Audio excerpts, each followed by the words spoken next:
Ada seorang ulama yang bernama Al-Aswad, kana Al-Aswadu yakhtimul Quran fi Ramadan fi kulli lailatin.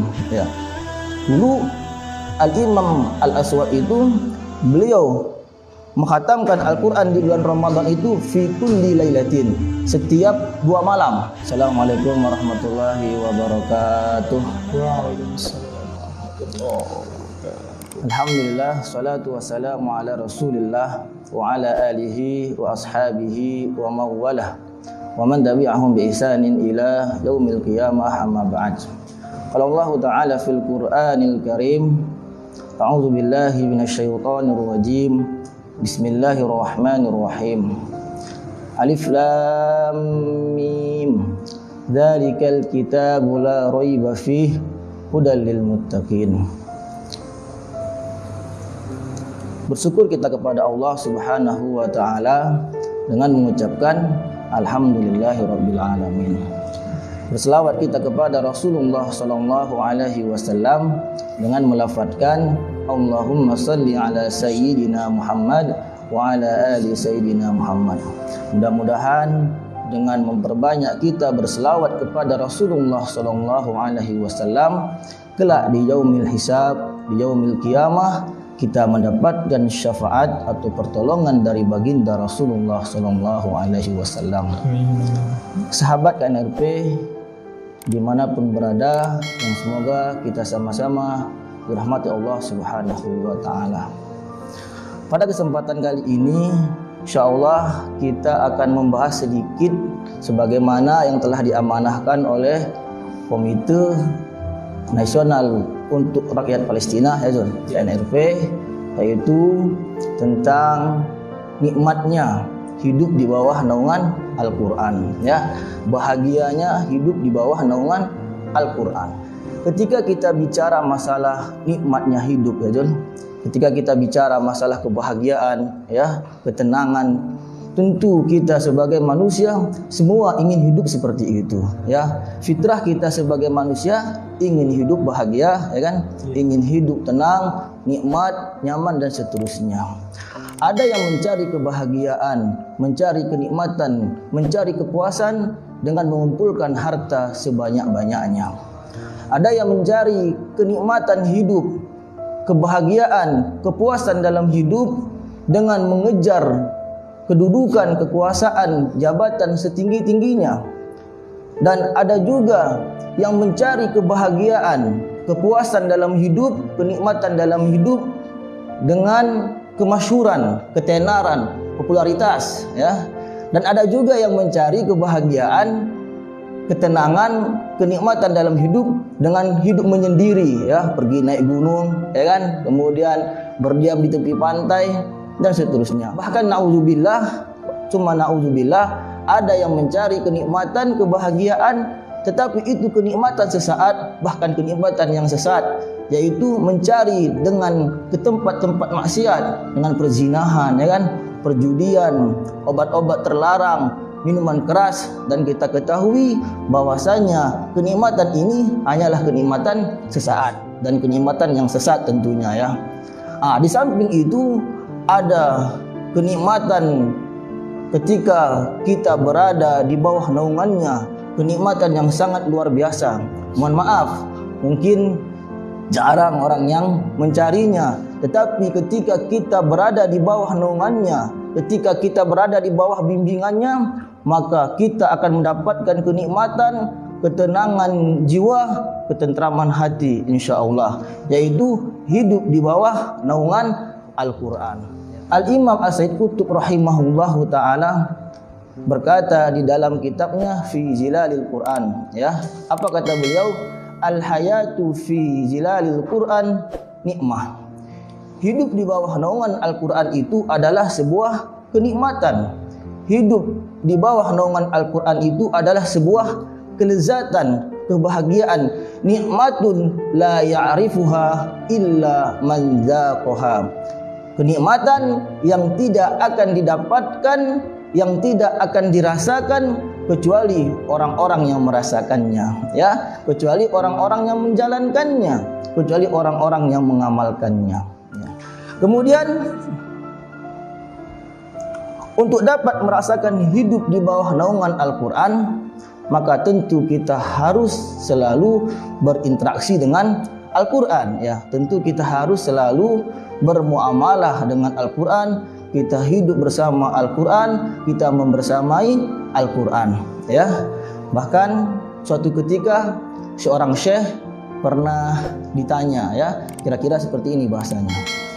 Ya syekh, kaifa kana salafus saleh yata'amal ma'al Quran? Ya, wahai syekh, bagaimana orang-orang terdahulu mereka berinteraksi dengan Al-Quran? Ya, mereka bermuamalah dengan Al-Quran, mereka membersamai Al-Quran. Apa kata syekh tersebut?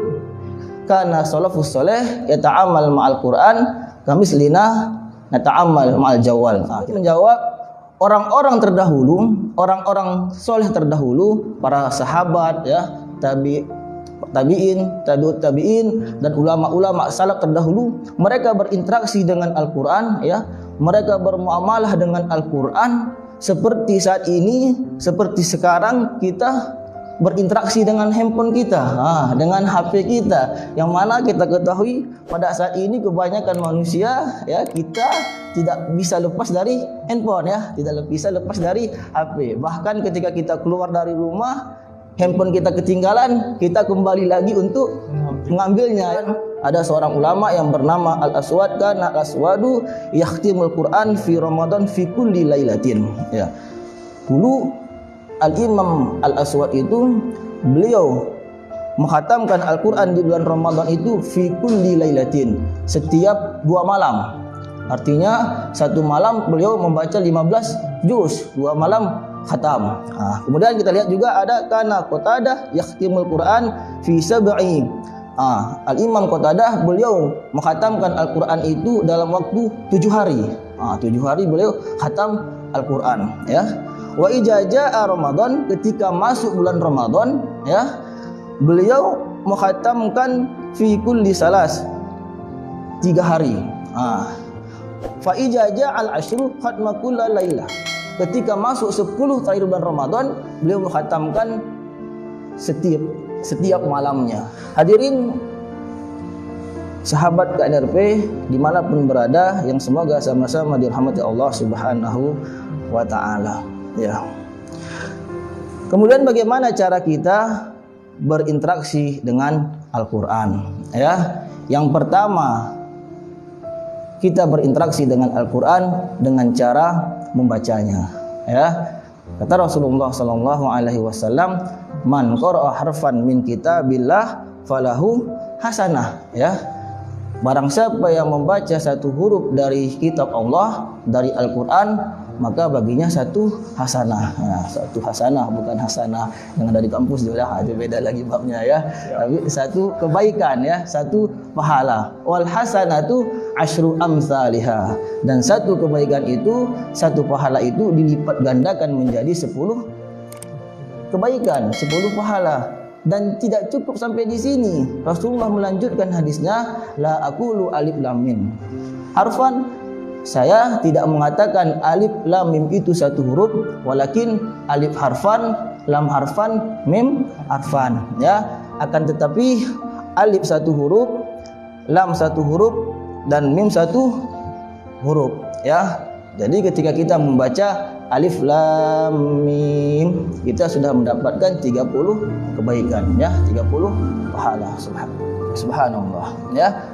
Kita baca Yasin, dapatkan 20 kebaikan, ya. Apalagi kalau kita baca satu baris, ya kan, satu halaman, satu lembar, satu juz, bahkan bisa khatam sekali, 2 kali, 3 kali, 10 kali, seperti ulama-ulama kita terdahulu. Tentu banyak sekali manfaat, keutamaan yang kita dapatkan. Kemudian yang kedua, cara kita berinteraksi dengan Al-Quran tentu dengan memahaminya, ya, memahami maknanya, ya, memahami terjemahannya, artinya, ya, memahami tafsirannya, ya. Kita bisa baca maknanya, terjemahannya, tafsirnya. Kita bisa ikut kajian dengan ustaz-ustaz kita, ya, guru-guru kita. Dan yang ketiga, setelah kita membacanya, memahaminya, dan mengamalkannya. Yang ketiga, kita berinteraksi dengan Al-Qur'an dengan mengamalkannya, ya, baik itu yang diperintahkan maupun yang dilarang, ya. Yang diperintahkan salat, ya, Al-Qur'an memerintahkan kita untuk melaksanakan salat, aqimus shalah, ya, kerjakan salat, ya, dirikan salat. Maka kita wajib untuk melaksanakan salat, ya.